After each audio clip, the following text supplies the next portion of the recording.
మత్తయి సువార్త మొదటి అధ్యాయము. అబ్రహాము కుమారుడగు దావీదు కుమారుడైన యేసుక్రీస్తు వంశావళి. అబ్రహాము ఇస్సాకును కనెను, ఇస్సాకు యాకోబును కనెను, యాకోబు యూదాను అతని అన్నదమ్ములను కనెను, యూదా తామారునందు పెరెసును జెరహును కనెను, పెరెసు ఎస్రోమును కనెను, ఎస్రోము అరామును కనెను, అరాము అమ్మీనాదాబును కనెను, అమ్మీనాదాబు నయస్సోనును కనెను, నయస్సోను సెల్మానును కనెను, సెల్మాను రాహాబునందు బోయజును కనెను, బోయజు రూతునందు ఓబేదును కనెను, ఓబేదు యెషయిని కనెను, యెషయి రాజైన దావీదును కనెను.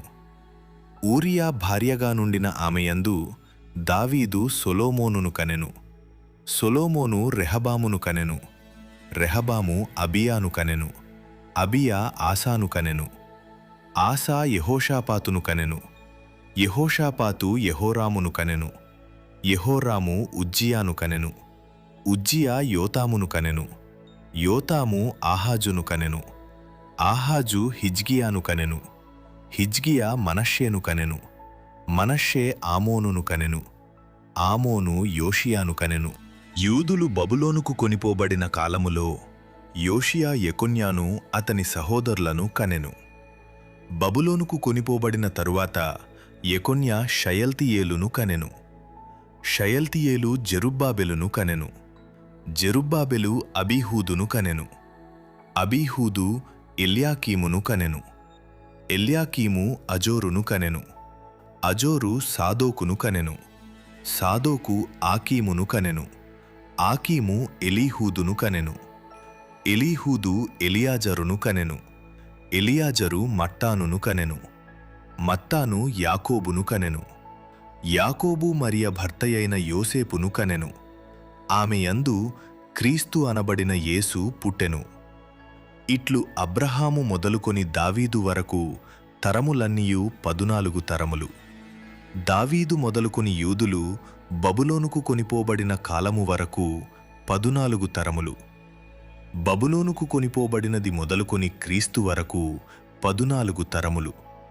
యేసుక్రీస్తు జనన విధమెట్లనగా, ఆయన తల్లి అయిన మరియ యోసేపునకు ప్రదానము చేయబడిన తరువాత వారేకము కాకమునుపు ఆమె పరిశుద్ధాత్మ వలన గర్భవతిగా ఉండెను.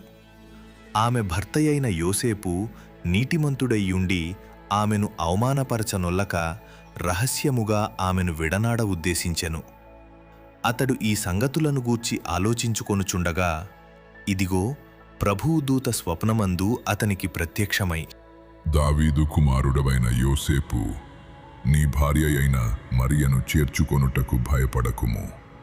ఆమె గర్భము ధరించినది పరిశుద్ధాత్మ వలన కలిగినది. ఆమె యొక్క కుమారుని కనును. తన ప్రజలను వారి పాపముల నుండి ఆయనే రక్షించును గనుక ఆయనకు యేసు అను పేరు పెట్టుదు అనెను. ఇదిగో కన్యక గర్భవతి అయి కుమారుని కనును. ఆయనకు ఇమ్మానుయేలను పేరు పెట్టుదురు అని ప్రభువు తన ప్రవక్త ద్వారా పలికిన మాట నెరవేరునట్లు ఇదంతయూ జరిగెను. ఇమానుయేలను పేరునకు భాషాంతరమున దేవుడు మనకు తోడని అర్థము. యోసేపు నిద్రమేలుకొని ప్రభుదూత తనకు ఆజ్ఞాపించిన ప్రకారము చేసి తన భార్యను చేర్చుకొని ఆమె కుమారుని కనువరకు ఆమెను ఎరుగకుండెను. అతడు ఆ కుమారునికి యేసు అను పేరు పెట్టెను.